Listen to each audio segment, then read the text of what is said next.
the market for the French province is a small, in fact. That's the first point. And when you have to look at the big fund, they are looking for size, just for size investments. Yes, we are financing some assets in Lyon, in Marseille. We are financing Marseille in Euro-Méditerranée. So I think you have some spot in Lyon, Marseille, probably Nantes, Lille, but the investment size is small. So we are looking from French investor essentially, or some typical, for example, JP Morgan on Dock de Marseille, which was a huge office building in Marseille, Euro-Méditerranée. But Euro-Méditerranée is a special area and a new area for investor. For around Paris, we are looking around Paris also.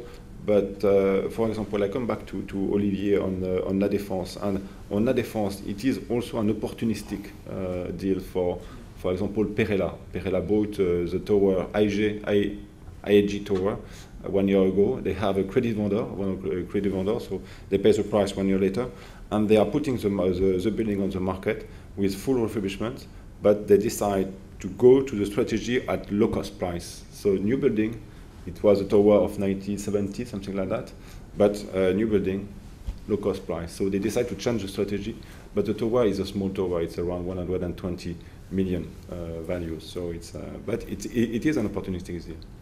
And we have some deals like that also in Lyon, in Marseille. And around that, Lyon is working on the big project, which is Lyon Confluence. Marseille is working on the big project, which is Euro-Méditerranée. So investors are coming, French investors and some foreign investor. For example, also we have a deal in Lyon. I think it's a value of 450 million. It's put on the market by Lazare, ANF, which is a coated company, French coated company. But 450 million in Lyon, it's a big investment for Lyon. It's in Lyon. It's actually interesting. I mean, 2 years ago, Lyon had a very high vacancy. It's the second largest industrial market in France. It was around 15%. It's not gonna. It's actually went down, and we are going to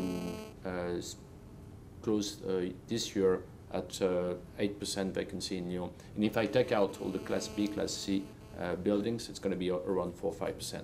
Marseille, there's no supply. There's no Class A supply, and there's about 300 to 400,000 meter take up in the pipeline, but can't land right now, so it's going to be development.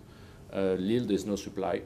So these 4 cities are clearly 80% of the market in France. So if you look at it, there's very limited supply on the market. Rents are actually stable. Concessions are stable as well. Like I said earlier, in certain sub-market, we believe that in 2013 we may see some rental growth. So, I mean, globally, I don't see any reason not to be interested in this sector. Good. Can I just add one thing, maybe? Yesterday, Olivier and Alexandre from the Paris office, we went to see one of the largest global funds in London, and we were discussing the French market, and they would love to buy a shopping centre in France, and the view was it's impossible to buy one.